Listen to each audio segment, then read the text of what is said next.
লঙ্কার প্রিমিয়ার লিগে মেহেদী হাসান মিরাজের অভিষেকটা ছিল একেবারেই ভিন্ন। উদ্বোধনী ম্যাচে নিজের জাত চিনিয়েছেন এই অলরাউন্ডার। গার্লস মার্বেলের হয়ে 25 বলে 55 রান, তার স্ট্রাইক রেট ছিল 200-র উপরে। দুর্দান্ত এক ইনিংস খেলে দলের অবদান রেখেছেন তিনি। জাফনা কিংসের বিপক্ষে ব্যাট হাতে সুযোগ পেয়ে করলেন রেকর্ড। উদ্বোধনী ম্যাচে নিজের জাত চিনিয়েছেন এই অলরাউন্ডার। টুর্নামেন্টের উদ্বোধনী ম্যাচে জাফনা কিংসের মুখোমুখি হয় গার্লস মার্বেল। টসে হেরে প্রথমে ব্যাটিং করতে নেমে শুরু থেকে কিছুটা চাপে পড়ে যায় দল। গার্লস মার্বেল যখন দ্রুতই কিছুটা উইকেট হারিয়ে চাপে পড়ে যায়, তখনই হাল ধরেন মিরাজ।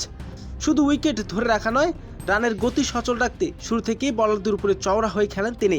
তার স্ট্রাইক রেট ছিল 200-র উপরে, তবে সেই চাপকে বুড়ো আঙুল দেখিয়ে ক্রিজে এসে 4 ছক্কার ফুলজুরি ফোটান মিরাজ। লঙ্কান কন্ডিশনে প্রথম ম্যাচেই খেলতে নেমে তার ব্যাটিংয়ে ছিল না কোনো জড়তা। চারদিকে চোখ ধাঁধানো সব শট খেলেন। মাত্র 25 বলে 55 রানের বিধ্বংসী এক ইনিংস খেলেন তিনি। তার সেই ইনিংসে ছিল 4টি ছক্কা ও 2টি চারের মার। তার এমন মারকুটি ব্যাটিং হাফ সেঞ্চুরির উপর ভর করে গার্লস মার্বেল প্রতিপক্ষের সামনে বড় সংগ্রহ দাঁড় করাতে সক্ষম হয়। এই ম্যাচের জয় ফিরিয়ে দেন তিনি। মেহেদী হাসান মিরাজের এমন রাজকীয় অভিষেকের পর সামাজিক যোগাযোগের মাধ্যমে ভাসছেন প্রশংসায়। বাংলাদেশের এই অলরাউন্ডার এমন বিধ্বংসী রূপ দেখে উচ্ছ্বাসিত ফ্রাঞ্চাইজির প্রতিপক্ষ। এলপিএল এর পুরো মৌসুমে জুড়ে মিরাজের এমন দুর্দান্ত পারফরমেন্স আশা করছেন গার্লস মার্বেল। প্রিয় দর্শক, মেহেদী হাসান মিরাজের এমন পারফরমেন্স আপনার কেমন লাগতো? দর্শক জানিয়ে দিন আপনার মূল্যবান মতামতটি।